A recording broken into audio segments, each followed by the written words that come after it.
Hello बच्चों, let's see the question. The question says, which of the following statements about the alkali earth metals are correct? So हमें बताना है कि alkali earth metals की कौन कौन सी स्टेटमेंट जो हमें बिलो में गिवन है वो करेक्ट होंगी कि नहीं होगी। अगर सबसे पहली स्टेटमेंट हम देखें तो इसमें कहा गया है कि hydration energy of strontium 2 positive is greater than that of beryllium 2 positive. So हमें सबसे पहले पता है कि जो हाइड्रेशन एनर्जी होती है it is inversely proportional to the size of cations और size of anion. Size of cation. So यहाँ पे अगर हम देखें तो हमें पता है कि जो बेरिलियम है इसका साइज जो है स्ट्रोंशियम से कम है, क्योंकि हमें पता है डाउन द ग्रुप साइज जो है वो इंक्रीज करता है, size increases down the group. So size beryllium का कम होने के कारण इसकी जो हाइड्रेशन एनर्जी है वो ज़्यादा होगी एज कम्पेयर टू स्ट्रोंशियम। तो हमारी फर्स्ट स्टेटमेंट है ये गलत होगी। सेकेंड स्टेटमेंट हम देखें तो इसमें कहा गया कि calcium carbonate decomposes at a higher temperature than beryllium carbonate.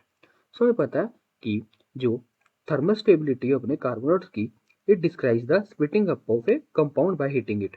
मतलब अगर हम इसको हीट करते हैं तो ये जब स्प्लिट हो जाता है तो उससे हमें पता चलता है कि क्या इसकी जो स्प्लिशन है, मतलब इसकी जो थर्मल स्टेबिलिटी है वो ज़्यादा है कि नहीं है। तो हमें पता है कि जो डाउन द ग्रुप है हमारी जो थर्मल स्टेबिलिटी है वो इंक्रीज करती है फॉर कार्बोनेट्स, क्योंकि जो हमारा जो कार्बोनेट है इसका साइज भी ज़्यादा होता है। सो बेरिलियम के साइज का ज़्यादा होने के कारण इसकी जो स्टेबिलिटी होगी कार्बोनेट की इसकी ज़्यादा होगी as compare to the rest of the group. So अगर हमने सेकंड स्टेटमेंट देखे तो ये गलत होगा, क्योंकि हमारा जो कैल्शियम कार्बोनेट होगा वो कम टेम्परेचर पे डिकम्पोज करेगा एज कंपेयर टू हमारा barium carbonate. So second statement गलत होगी।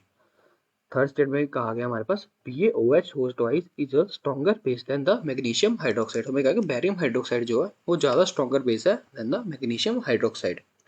सो हमें पता है कि जो बेसिक स्ट्रेंथ है ये इंक्रीज करती है down the group. So basic strength increases down the group, क्योंकि हमें पता है कि जो साइज ऑफ कैटायन है वो इंक्रीज करता है जिसके कारण जो हमारी आयनाइजेशन एनर्जी है वो कम हो जाती है। सो साइज इंक्रीज होने के कारण हमारी आयनाइजेशन एनर्जी डिक्रीज हो जाती है।